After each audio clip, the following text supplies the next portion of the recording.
जो भी माताएं कार्तिक स्नान करती हैं या जो भी साधक कार्तिक स्नान करते हैं उनको उद्यापन अवश्य करना चाहिए। कार्तिक स्नान का जो उद्यापन है वो 5 नवंबर 2025 को हम करेंगे। वैकुंठ चतुर्दशी 4 नवंबर को है और जो पूर्णिमा है देव दीपावली की पूर्णिमा वो 5 नवंबर को है।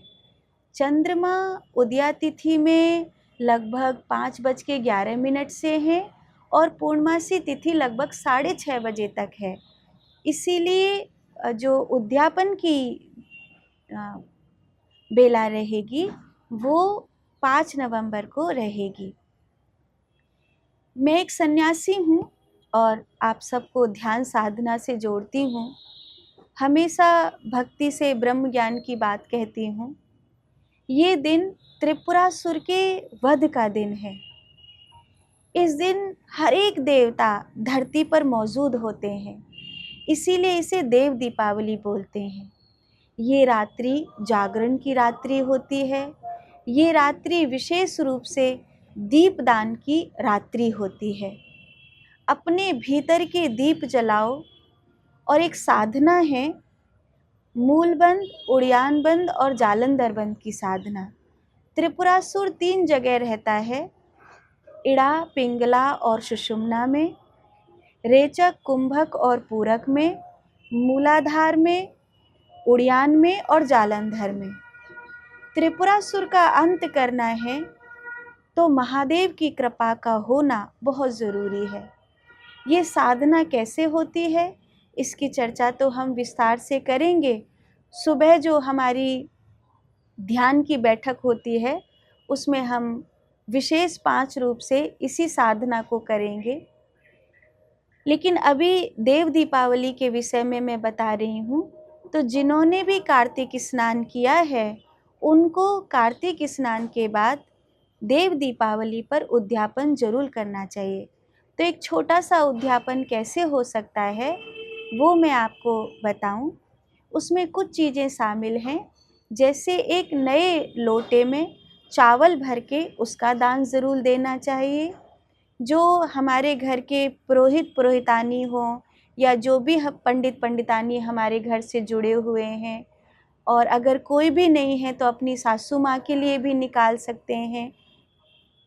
और अगर फिर भी कोई नहीं मिले तो जिनके पूजा पाठ होती है या जो वैष्णव धर्म का नियम पालन करते हैं उन दंपति के लिए भी निकाल सकते हैं।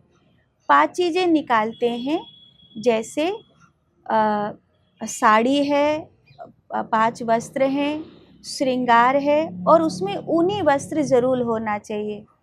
वस्त्र कभी नीला या काला नहीं होवे।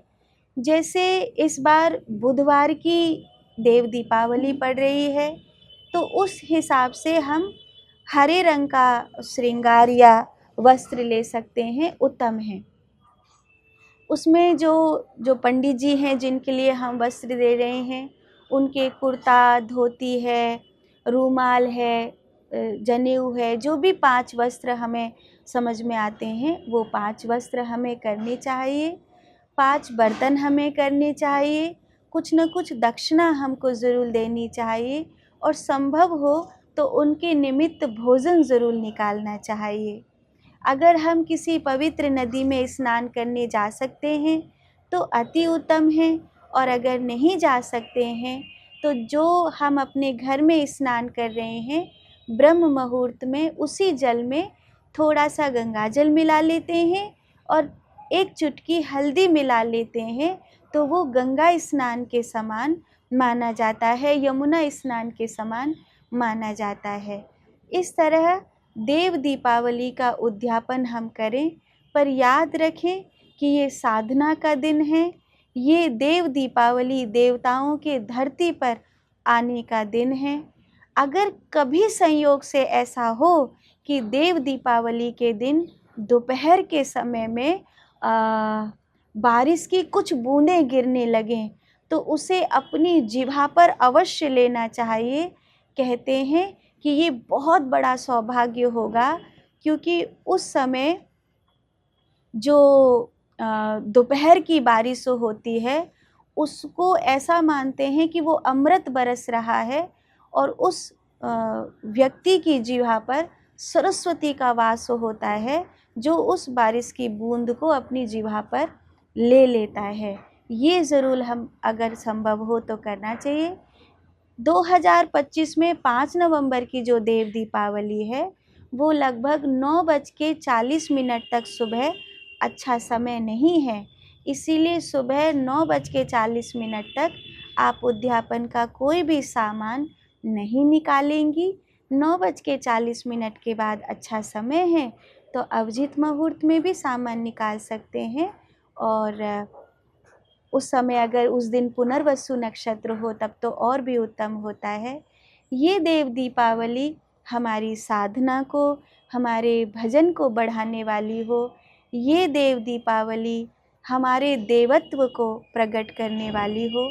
खूब साधना करिए, ध्यान करिए, अपने भीतर के त्रिपुरासुर का अंत करिए। इसी भाव के साथ कल्याण।